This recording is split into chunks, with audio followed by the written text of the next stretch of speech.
हिरण्यकशिपु का वध तो सब जानते हैं, लेकिन क्या आप जानते हैं प्रहलाद के पोते असुर सम्राट महाबली की असली कहानी?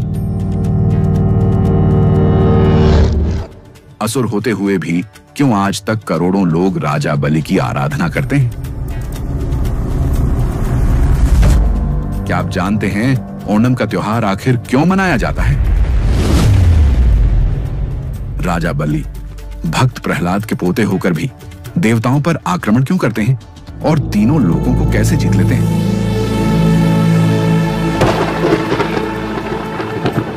भगवान विष्णु ने वामन अवतार लेकर केवल 3 पग भूमि ही क्यों मांगी? राजा बलि को दुनिया का सबसे महान दानी क्यों कहा जाता है? आज हम जानेंगे महान सम्राट महाबली और भगवान विष्णु के 5वें अवतार वामन की यह अद्भुत गाथा। कहानी शुरू करने से पहले कमेंट में लिखिए जय भगवान वामन। लाइक और सब्सक्राइब करके हमें समर्थन दीजिए। प्रारंभ में केवल शून्य था और उस शून्य से उत्पन्न हुई सृष्टि। समय, दिशा, आकाश और पृथ्वी ने जन्म लिया। यही थी ब्रह्मांड की आदिगाथा। पृथ्वी की गोद से जन्म लिया हर जीव ने और इसी से शुरू हुआ देव और असुरों का युग। ब्रह्मा के मानस पुत्र आर्षि कश्यप, जिनके वंश से ही देवताओं और असुरों की कहानी शुरू हुई। आर्षि कश्यप की पत्नियां कई थीं, परंतु उनमें 2 प्रमुख, अदिति और दिति। अदिति से जन्मे देवगण, धर्म और प्रकाश के प्रतीक। दिति से जन्मे दैत्य, बल और प्रतिशोध के अवतार। इसी एक वंश से निकलकर देव और असुर 2 विपरीत धाराएं बनी, जिनके द्वंद्व ने ब्रह्मांड की गाथा को आकार दिया। अदिति देवमाता, उनकी कोख से जन्मे इंद्र, वरुण, अग्नि और अनगिनत देव, जो प्रकाश, सत्य और धर्म के प्रतीक बने। इनके हाथों में था सृष्टि का संतुलन और इनके संकल्प में था जगत का संरक्षण। दिति असुर माता, उनकी संतानें बनी शक्ति और बल की मूर्तियां। दिति से जन्मे 2 असुर भाई, हिरण्याक्ष और हिरण्यकशिपु।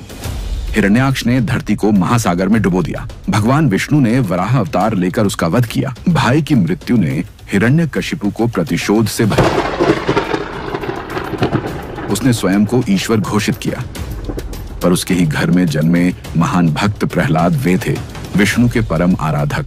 हर यातना, हर कष्ट के बीच भी उनके पावन होठों पर निरंतर गूंजता रहा, नारायण नारायण।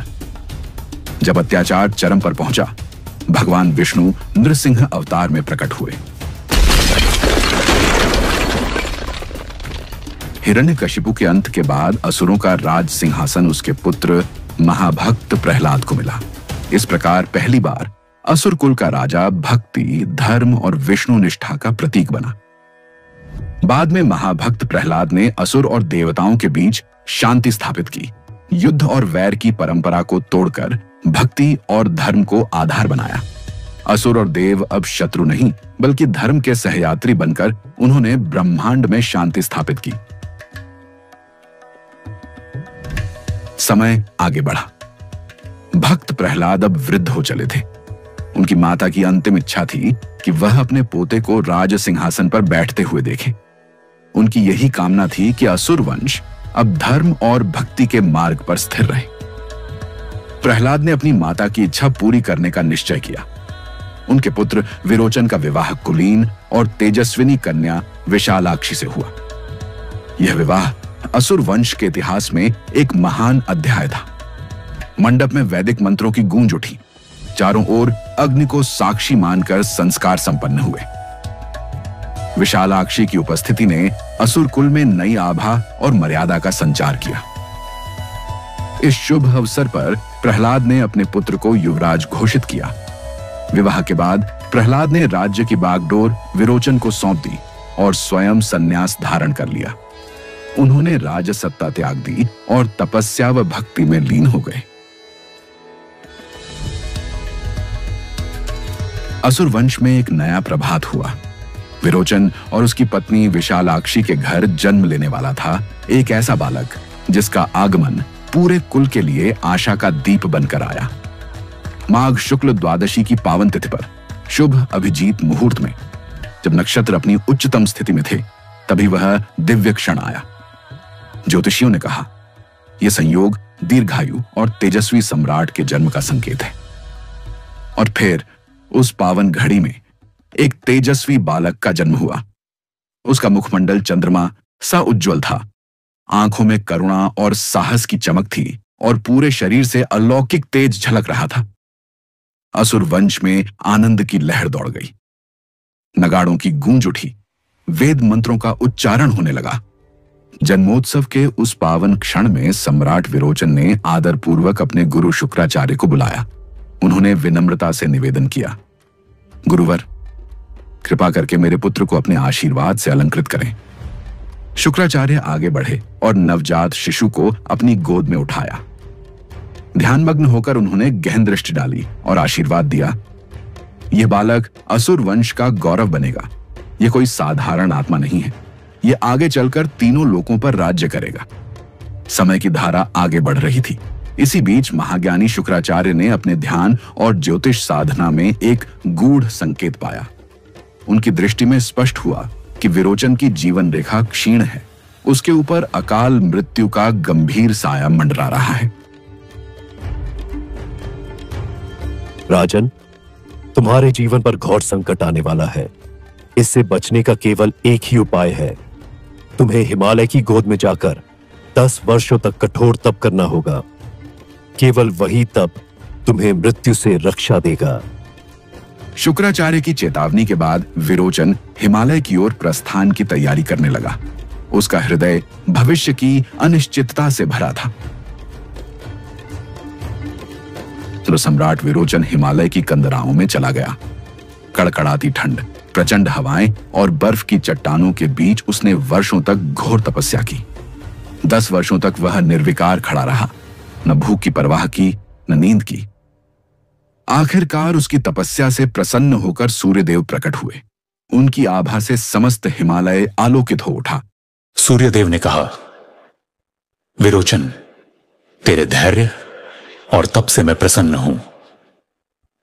उन्होंने अपने तेज से निर्मित एक दिव्य मुकुट प्रदान किया और आशीर्वाद दिया, जब तक यह मुकुट तेरे मस्तक पर रहेगा, तुझे कोई परास्त नहीं कर पाएगा।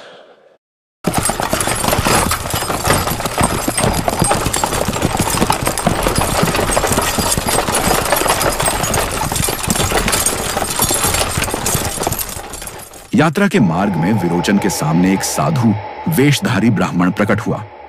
उसने विनम्रता से जल अर्पित किया। विरोचन धर्मनिष्ठ थे। उन्होंने बिना संदेह वह जल ग्रहण कर लिया। क्षण भर में उसकी चेतना डगमगाई और वह भूमि पर गिर पड़ा। साधु का वेश टूटते ही उसका वास्तविक स्वरूप प्रकट हुआ। वह स्वयं इंद्र था। उसने अवसर का लाभ उठाकर विरोचन का दिव्य मुकुट छीन लिया। कुछ समय बाद विरोचन की चेतना लौटी। उसने इंद्र को सामने खड़ा पाया और शांत स्वर में कहा, इंद्र, मुझे अपने पुत्र बलि के समावर्तन में पहुंचना है। इंद्र हंस पड़ा और उपहास करते हुए बोला, विरोचन, यदि सामर्थ्य है तो युद्ध कर। विरोचन ने धर्म और सत्य की रक्षा के लिए चुनौती स्वीकार की।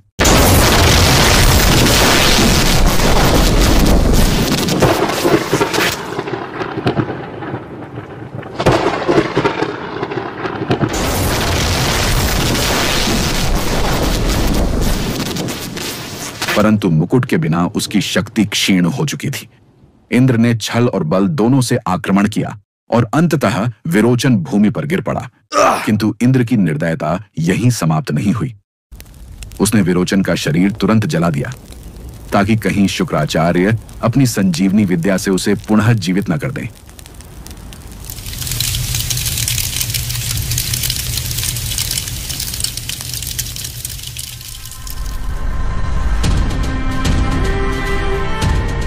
पिता की मृत्यु का समाचार सुनते ही बलि का हृदय जल उठा। वह गगन भेदी स्वर में बोला, इंद्र, तूने मेरे पिता का वध छल से किया है, अब मैं तेरा भी वध करूंगा।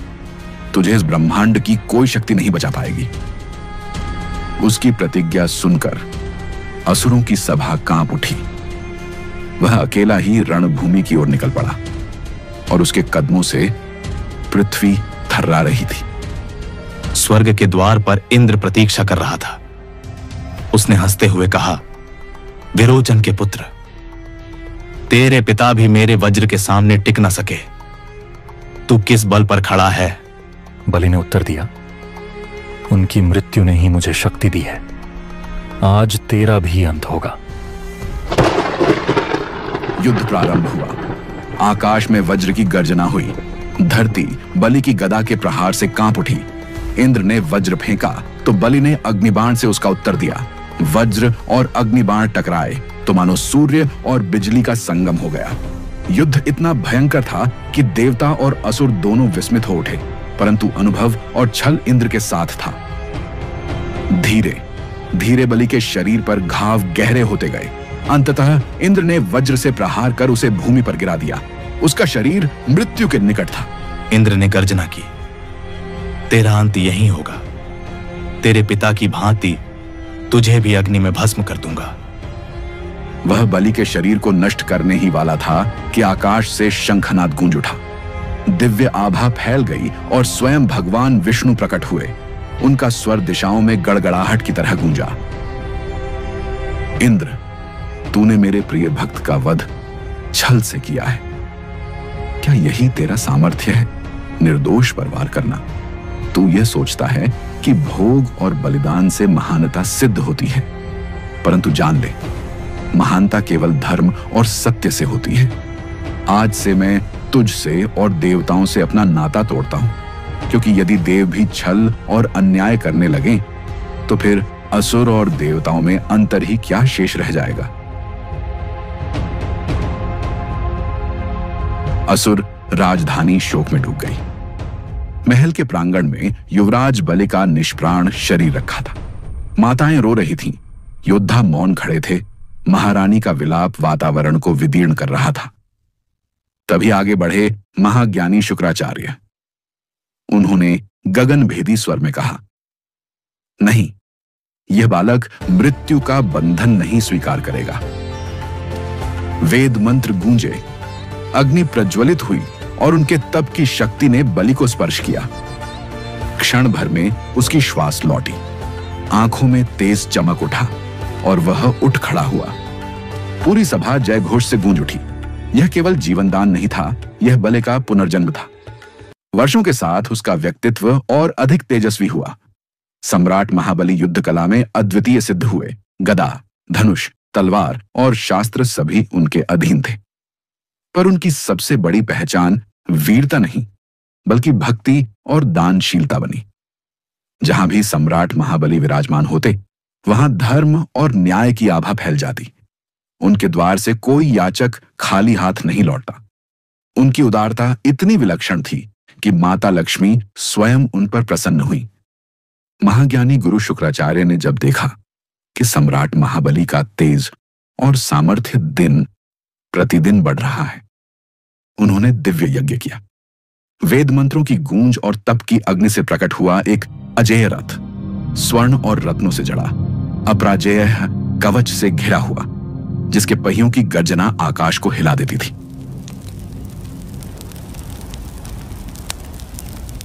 इस रथ पर आरूढ़ होकर कोई भी शत्रु तुझे पराजित नहीं कर पाएगा। जब सम्राट महाबली उस दिव्य रथ पर सवार हुए तो मानो तीनों लोक उनके संकल्प के आगे झुक गए। उन्होंने अपनी संगठित सेना के साथ स्वर्ग पर चढ़ाई की। युद्ध छिड़ा, देवसभा कांप उठी। इंद्र ने अपने वज्र से प्रतिरोध किया।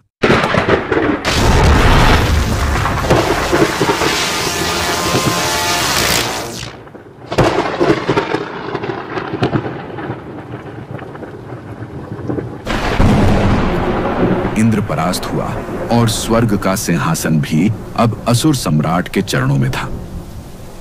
महाबली ने अपराजय विजय पाई। अब वे तीनों लोकों के सम्राट बने। उनकी सबसे बड़ी शक्ति थी उनकी दानशीलता और न्यायप्रियता। उनका साम्राज्य धर्म, भक्ति और समर्पण का प्रतीक बन गया। कहते हैं कि सम्राट महाबली को किसानों का राजा कहा जाता। उनके शासन में कोई भूखा नहीं रहा, कोई अन्याय का शिकार नहीं हुआ।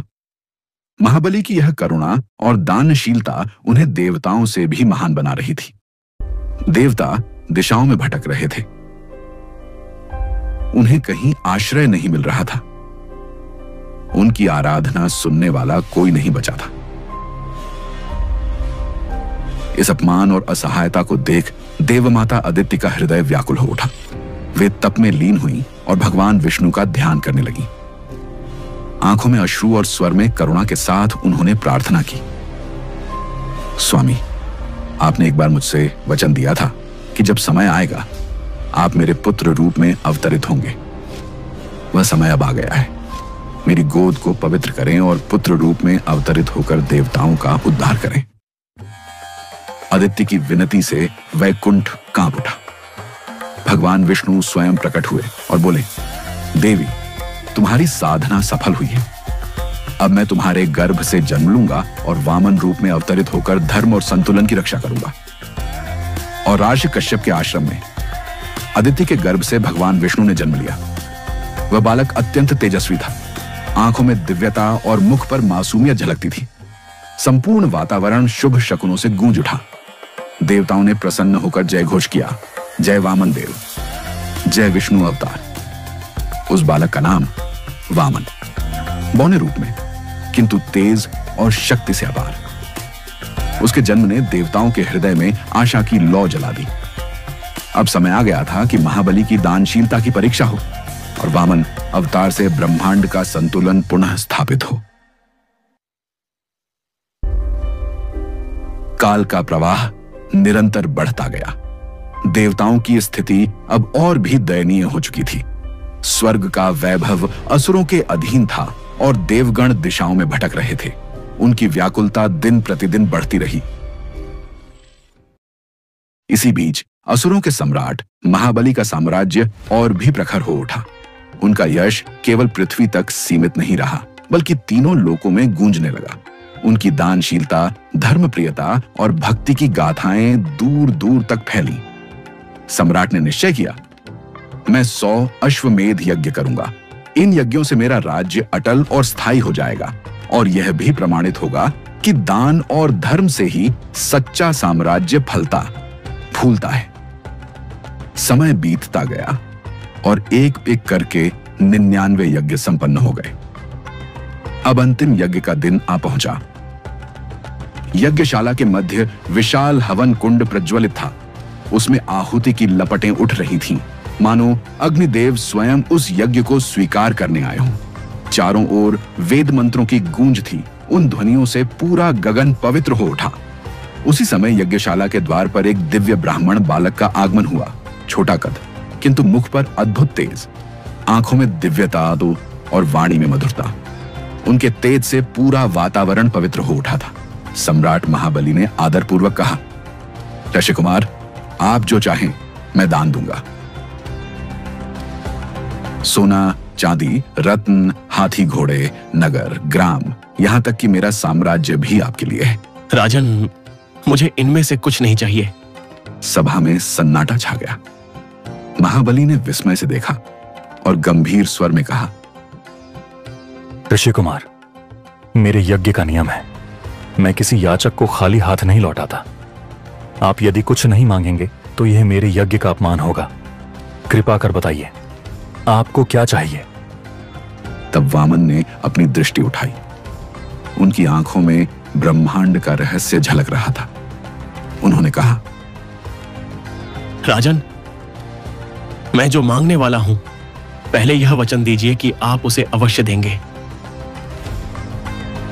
महाबली ने अपने हाथ जोड़कर उत्तर दिया, ऋषि कुमार, यह मेरा संकल्प है। आप जो मांगेंगे मैं उसे अवश्य दूंगा। यह स्वयं भगवान विष्णु है जो देवताओं की ओर से आपके सामने खड़े हैं। यदि आपने वचन दे दिया तो सब कुछ उनसे छिन जाएगा। सभा स्तब्ध रह गई, परंतु सम्राट का चेहरा शांत और गंभीर बना रहा। उन्होंने आदर से गुरु की ओर देखा और कहा, गुरुवर, यदि यह स्वयं विष्णु हैं तो यह तो मेरे लिए और भी सौभाग्य की बात है।